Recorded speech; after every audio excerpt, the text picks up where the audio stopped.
의를 위하여 박해를 받은 자는 복이 있나니 천국이 그들의 것임이라. 나로 말미암아 너희를 욕하고 박해하고 거짓으로 너희를 거슬러 모든 악한 말을 할 때에는 너희에게 복이 있나니 기뻐하고 즐거워하라.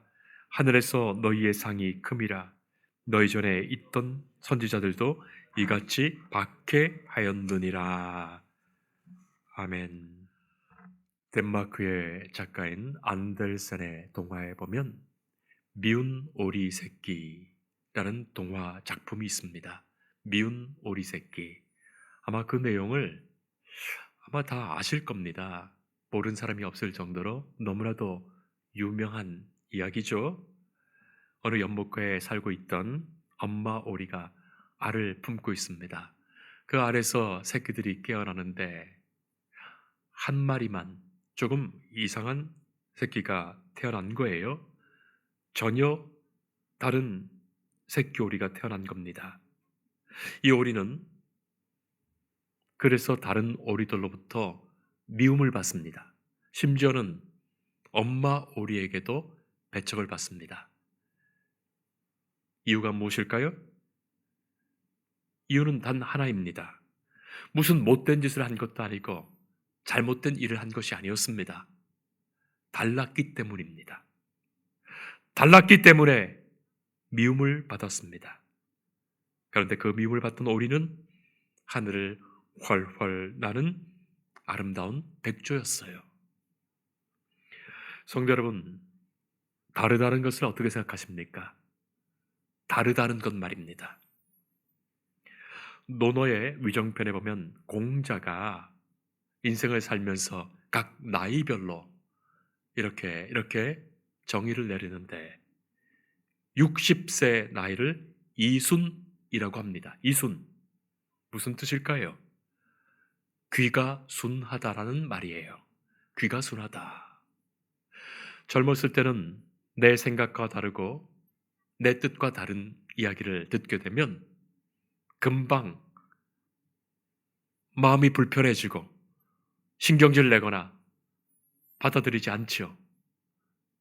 그러나 60쯤 나이가 되면 이런 말을 하든 저런 말 하든 다 한편 일리가 있지 하는 넓은 관용의 마음에서 받아들이게 됩니다. 어쩌면 사람의 성숙함이 다른 모든 것들을 받아들이는 거기에 이르는 것 아니겠습니까? 다름을 충분히 용납하고 그 다름을 인정할 수 있는 그 마음 말입니다. 그러나 생각해 보세요. 사실 다르다는 것은 불편한 거예요. 본능적으로 우리는 다른 것을 거부합니다.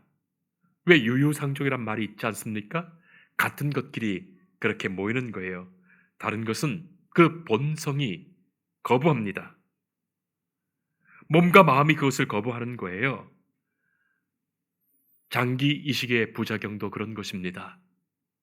내 몸의 것 내가 이식하면 별 부작용이 없는데 내 것 아니니 부작용이 있는 거예요. 다른 것을 생물학적으로 DNA로 거부합니다. 그 거부가 강해지면 내적으로는 미움이 생기고 외적으로는 폭력이 생깁니다. 사람들이 서로 싸우는 것도 알고 보면 서로 다르기 때문이에요. 국회에서 여야가 싸우는 것도 자기 집단과 다르기 때문입니다. 객관적으로 생각해 보면 어느 때는 여당의 말이 맞는 것 같고 또 어떤 때는 야당이 더 옳을 때가 있습니다. 그러나 그것과 상관없이 무조건 다르면 싸우고 미워하고 반대합니다. 국가 간의 전쟁도 가만히 보면 용납하지 못하는 거예요. 그런데 언제나 힘은 다수에게 있습니다. 다수가 힘을 가지고 있어요. 그래서 폭력을 안전하게 행사하려면 그 미움에 자기와 같은 이들을 자꾸 규합하고 끌어당겨서 그 미움을 증폭시키고 그 미움을 정당화해서 미움을 폭력적으로 행사하는 거예요. 그것이 다름을 방어하는 자기 본능의 방어 기제입니다. 사랑하는 성도 여러분, 예수님은 달랐어요. 예수님은 세상과 달랐습니다. 그래서 세상으로부터 미움받으시고 박해받으셨던 거예요. 달랐기 때문입니다. 만약에 예수님이 세상과 같았더라면 더 큰 존경받았을 거예요. 결코 십자가에 죽지 않으셨을 겁니다. 예수님은 다르셨기 때문에 박해받으신 거예요. 오늘 본문은 마태복음 산상수훈에 있는 팔복에 있는 맨 마지막 8번째 복에 대한 말씀이죠. 예수님이 말씀해 주신 복들도 한 말씀 한 말씀 살펴보면 세상 사람들이 말하는 복과는 다른 복입니다. 세상 사람들이 현실적으로 추구하는 행복과는 전혀 다른 복이에요. 하나님의 뜻과 그 마음 안에 있는 행복을 예수님 말씀하셨어요. 자, 이 세상을 살면서 세상 사람들이 추구하고 바라고 원하는 그것들이 아니라 전혀 다른 행복의 가치를 가지고 그것 추구하며 사셨으니 세상 사람들은 당연히 예수님 미워했어요. 예수님 박해했습니다. 결국 십자가에 못 박혀 죽으신 거예요. 누가복음 6장 26절에 예수님 말씀하십니다. 모든 사람이 너희를 칭찬하면 화가 있도다. 그들의 조상들이 거짓 선지자들에게 이와 같이 하였느니라. 거짓 선지자들은 세상으로부터 존경 많이 받았고 칭찬 많이 받습니다. 찬사를 받습니다. 그러나 이 세상은 하나님 없는 세상이에요. 하나님께 영광 돌리지 못하는 세상입니다. 하나님을 모르는 탐욕적 인간의 본성이 지배하는 세상이에요. 그런 세상에서 높임을 받고 칭찬받는다면 아마도 그는 하나님의 말씀을 전하는 사람이 아닐 것입니다. 그는 하나님의 영광을 위하여 사는 사람이 아닐 거예요. 진짜 예수님 믿는 사람이 아닐 거예요. 찬송가에 이름 없이 빛도 없이 찬송이 있지 않습니까? 그게 맞습니다. 맞는 찬송이에요. 예수님을 진정으로 따르던 사람들은 자기 이름 높이지 않았습니다. 자기 이름을 빛내려 하지 않았습니다. 예수 믿으면서 세상에서 자기 이름 내려는 사람, 알고 보면 수상한 사람이에요. 예수님을 따르는 것이 아니라 예수님 따르는 척 하는 겁니다. 요한복음 15장 19절에서 20절 말씀 보면 너희가 세상에 속하였으면 세상이 자기 것을 사랑할 것이나 너희는 세상에 속한 자가 아니요 내가 너희를 세상에서 택하였기 때문에 세상이 너희를 미워하도다. 사람들이 나를 박해하였은즉 너희도 박해할 것이요. 성도 여러분, 세상이 예수님을 미워했어요. 예수님을 박해했어요. 예수님 십자가 지셨어요. 그 십자가 우리에게도 남겨주신 거예요. 자기의 십자가를 지고 나를 따르라 말씀하셨어요. 십자가를 지고 따르는 그 길에는 필연적으로 세상의 미움과 박해가 있을 수밖에 없습니다. 여러분, 예수 믿고 그 말씀과 바른 의와 정의롭게 주의 공의를 위해 살아가고자 하면 이 땅의 거짓과 부딪히게 됩니다. 이 땅의 어리석음과 갈라지게 되는 거예요. 이 땅의 헛됨과는 결별하게 되는 거예요. 성경에 나타난 믿음의 사람들을 보세요. 당대에 존경받고 칭찬받던 사람들이 있었는가 말이죠. 오히려 하나님의 사람이기에 그 당대는 다 미움과 비난을 받았어요. 세상 사람들로부터 말이죠. 믿지 않는 사람들로부터 말이죠. 아벨이 그랬고 모세가 그랬고 다윗이 그랬고 수많은 선지자가 그랬습니다. 바울도 박해받았습니다. 예수님의 모든 제자들이 순교합니다. 교회가 박해받았던 거예요. 그 박해가 지금도 계속되고 있어요. 예수 바르게 믿는 그 믿음의 사람에게 생기는 박해들 말이죠. 이유는 단 한 가지입니다. 생각과 마음과 행동이 세상 사람들과 다르기 때문이에요.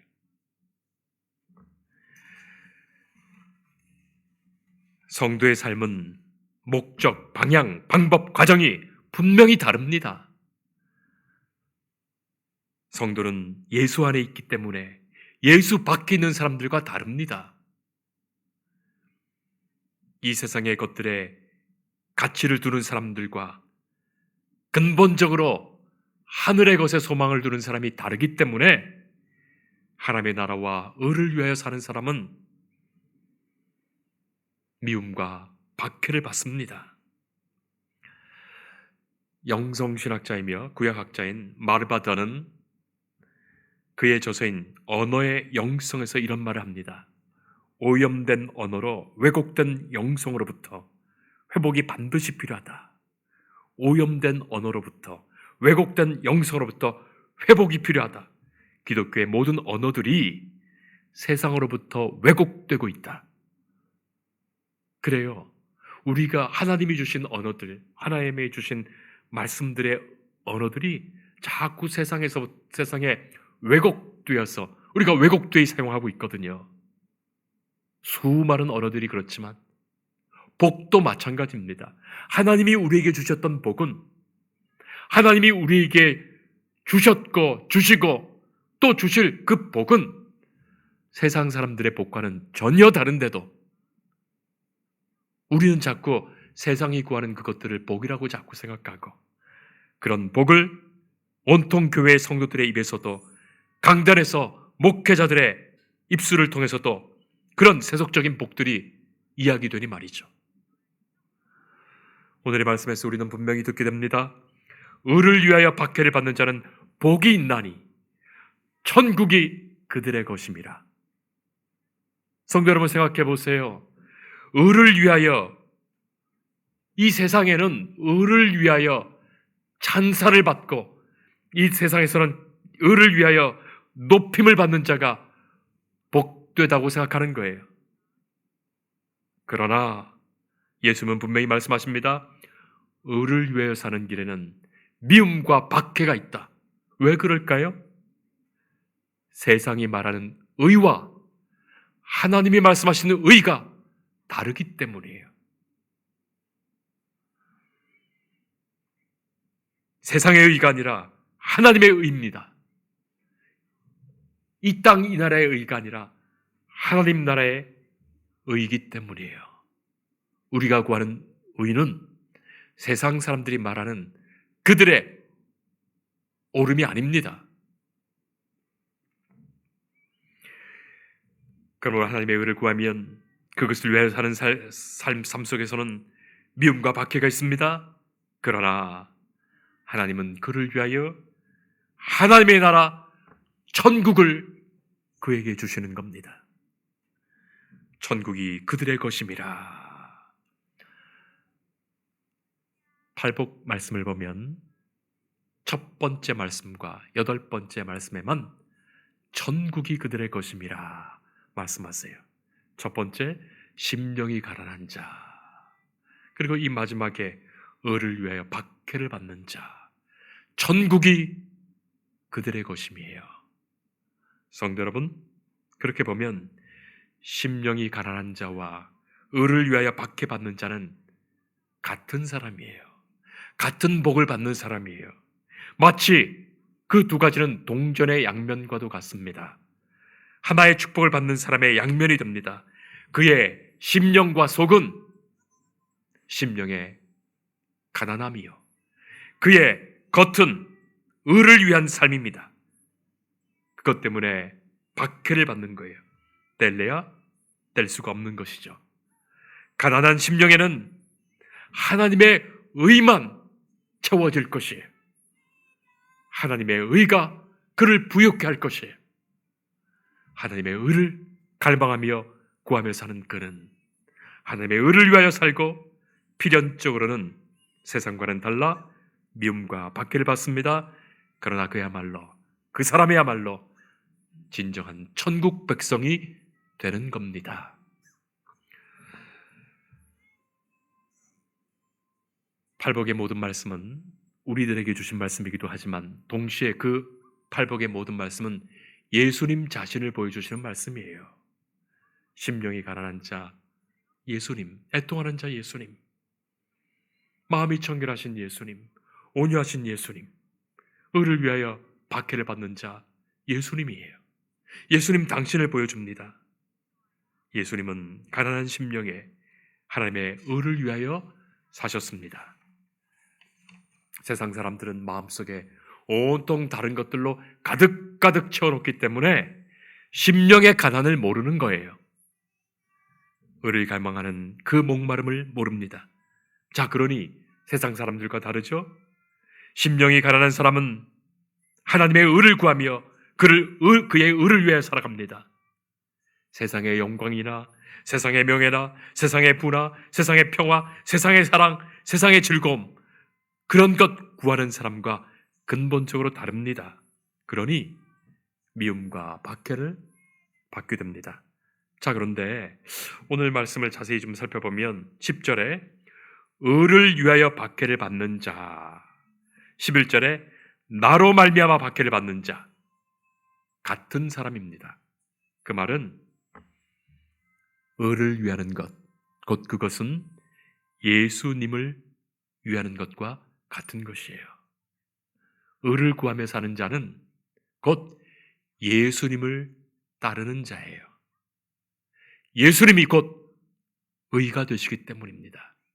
예수님을 믿고 예수님을 섬기며 예수님을 따르며 예수님을 위하여 사는 그 삶 속에 고난과 박해가 있습니다. 어떤 신학자들은 그런 말을 합니다. 아니, 예수님께서는 하나님의 나라를 복음으로 선포했는데 바울이 잘못됐다. 사도 바울은, 예수님은 하나님의 나라를 복음으로 선포했는데 사도 바울은 예수님과 그의 십자가와 그의 부활을 복음으로 선포했으니 바울이 잘못한 것이다. 그렇게 비판하는 사람들이 있습니다. 그러나 아닙니다.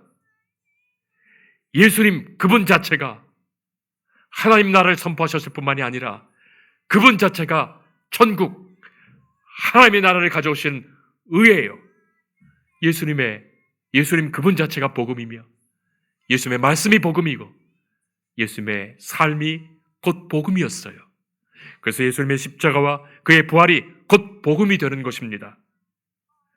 예수님은 길이요 진리요 생명이십니다. 예수님이 곧 하나님의 나라요 하나님의 의기에 그렇습니다. 그래서 성도는 하나님의 나라를 구하는 삶, 의를 바라는 삶이 곧 예수 그리스도를 따르는 삶인 거예요. 예수님을 자랑하며 삽니다. 예수님을 본받으며 삽니다. 그러므로 세상에서 미움받고 박해를 받습니다. 그것이 곧 십자가의 길이 됩니다. 예수를 따르다 보면 욕을 먹기도 하고 거짓된 모함을 받기도 하고 악한 말을 듣기도 합니다. 이 모든 것이 박해가 됩니다. 그러나 그것으로 고통스러워하거나 괴로워할 필요는 없습니다. 오히려 예수님은 기뻐하고 즐거워하라. 기뻐하고 즐거워하라. 우리가 세상에서 예수님 믿기 때문에 받게 되는 미움과 박해 속에 기뻐하고 즐거워하라. 하늘에서 너희의 상이 큼이라.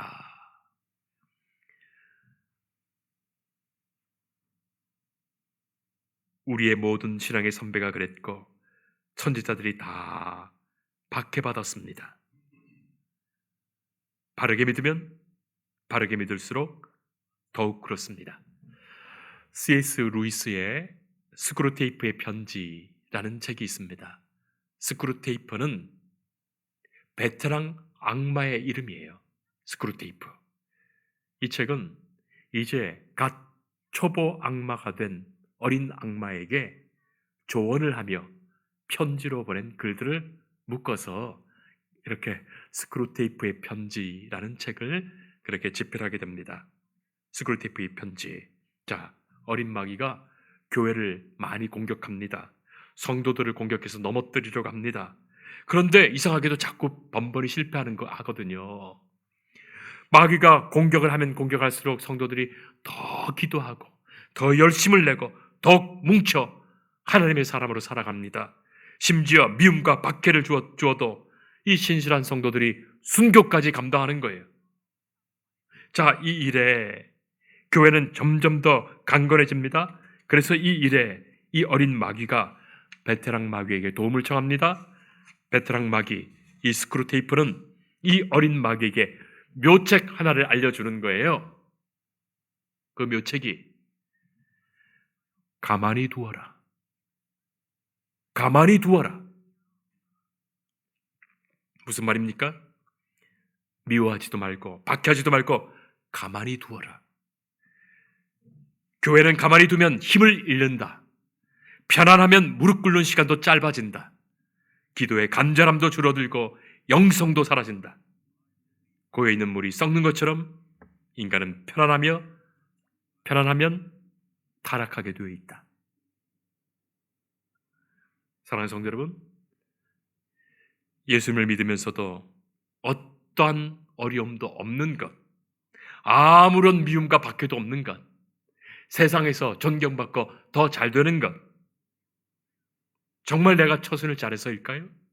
내가 정말 뱀같이 지혜로워서 대처를 잘해서일까요? 아닐 것입니다. 예수님이 세상과 달라서 세상에서 박해받으셨고 마침내 십자가에 죽으셨는데 그를 따르는 모든 제자들과 교회가 역사 속에서 고난과 박해와 순교까지 있었는데 우리가 예수를 믿어 오히려 세상에서 아무런 일도 없고 어려움도 없고 편안히 잘 살고 있다면 오히려 그것이 마귀의 강력한 시험이 아니겠습니까? 하나님은 인간에게 고난과 역경을 주십니다. 그러나 그 고난과 역경을 이길 힘과 마음의 평안을 주시는 거예요. 아무런 고난도 역경도 없도록 가만히 두시지 않는 거예요. 하나님은 우리에게 필요한 미움과 박해를 주십니다. 그것 이상하게 생각할 것이 아닙니다. 우리가 하나님의 나라와 그의 의를 구하며 살 때, 예수 그리스도를 본받으며 살 때, 그의 길로 나갈 때 마땅히 지게 되는 십자가가 틀림없이 있습니다.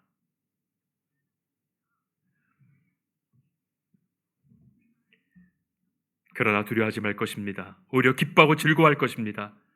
그는 천국을 소유할 것이기 때문이에요. 혹시 지금까지 예수 믿어도 교회 다녀도 믿는 사람으로 살아도 생각과 삶의 모습이 세상에서 미움받은 적도 없고 욕을 먹은 적도 없고 박해를 받은 적도 없는 사람이라면 그가 사람 좋아서가 아니라 죄송합니다만 어쩌면 이곳에서도 그 편, 저곳에서도 그 편, 박쥐와 같은 삶을 살았는지도 몰라요. 아니면 의의 날개를 가졌으면서도 한 번도 그 날개를 펴서 날아보지 못한 새인지 가축일지 알지 못할 닭처럼 살았는지 몰라요. 예수님을 따르며 예수님 닮아서 천국 백성 되고 하나님의 자녀 된 하나님의 아들과 딸 된 우리들, 이 땅을 살면서 예수 그리스도를 따르면서 마땅히 고난과 어려움과 미움과 박해가 있습니다.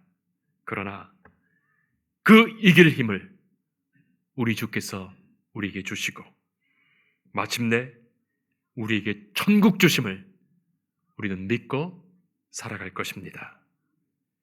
주님 가신 그 길을 배우고 따르는 길에 어떤 미움과 박해, 어려움이 있을지라도 그들이 진정한 천국 백성 됨의 그 복이 참으로 역설적으로 그의 삶에 임하는 것입니다. 기도하겠습니다. 거룩하시고 자비로우신 하나님, 우리의 아둔한 귀를 열어주시고 어두운 눈을 밝혀주셔서 성령 충만하신 은혜 가운데 주님 말씀하시는 복을 사모하며 살아가게 하옵소서. 주님을 따르는 이 길에 미움과 박해가 있기에 그것을 영광으로 알며 이 길 가게 하옵소서. 내게 주시는 십자가를 감사히 기쁘게 지고 주님을 따르게 하옵소서. 예수님 이름으로 기도합니다. 아멘.